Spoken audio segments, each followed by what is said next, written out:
Shabbat Shalom from Temple Concord. This week our Torah portion is Parshat Pinchas in the book of Numbers. And Pinchas has many fascinating pieces, among them the story of the transition of leadership from Moses to Joshua. And because we're dealing with the generations of leadership, I wanted to ask Mike Moss to join me. Mike is our elder statesman. He is the Moses of our congregation and knows the transition of generations of leadership here. So you were the president in the 70s, right? Yes, that's correct. And who were the leaders of the generation before you who passed it on to you? Well, people like Tracy Ferguson, Sam Green, Judge Albert Ornstein. The main one, though, was Hiram Weisberg, or H. Hiram Weisberg. He was the leader for about 25 years. And Tracy Ferguson was in the same family.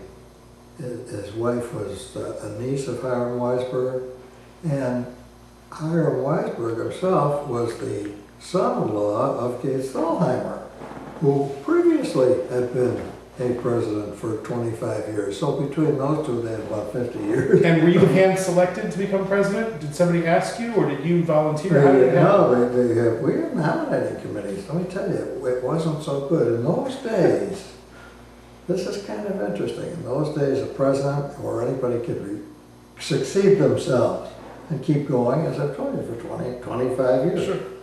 Then we decided that there were a lot of people that were hurt because they never got a chance to be the president of the temple, which was, at the time, and probably still is, one of the most prestigious jobs in our community.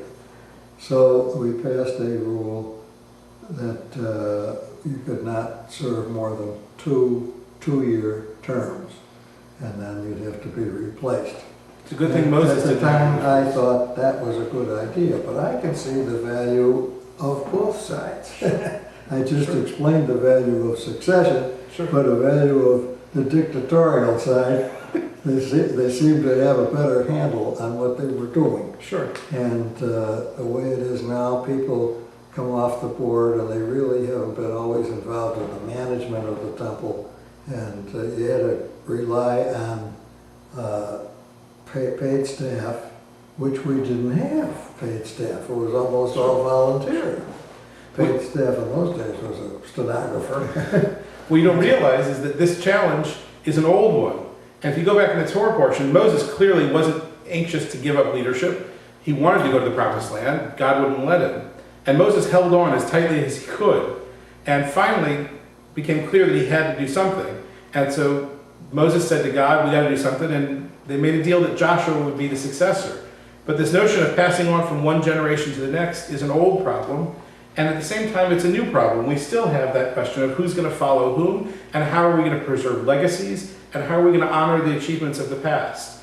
And just as we're lucky to have Mike around, the Israelites were lucky to have Joshua learning under Moses for some time. We hope we have him around way longer than they had Moses, because Moses went away to the promised land and Joshua went in by himself. So we're happy to have Mike as long as we can have him, and we're going to keep using him as much as we can. I'm going to ask you a question now. Sure. You might not know the answer. How old was Moses when he died? 120. You still got 30 more years, Mike. I don't think I can make it. I checked with my broker, and it's not going to work. You know what? I'm willing to put the money down. 30 years, you can do it. Yeah.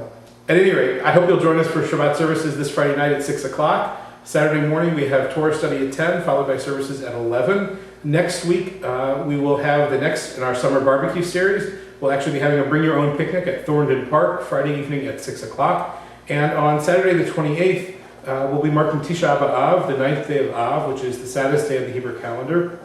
And because it coincides with the beginning of the Olympics this year, and because we never heard about, there was never a formal moment of silence marking the killing of the Israeli athletes in the 72 games, we'll be showing the movie Munich, which tells the story of the 72 games, and then leading into our Tisha B'Av service. It promises to be a fascinating evening, and I hope you can join us. And one last note, the registration deadline for our Cuba mission is coming up quick, so if you haven't signed up, now is the time, and I look forward to exploring that fascinating country with you. For now, though, thank you, Mike, for joining us. Shabbat Shalom. Look forward to seeing you at the temple. Shabbat shalom.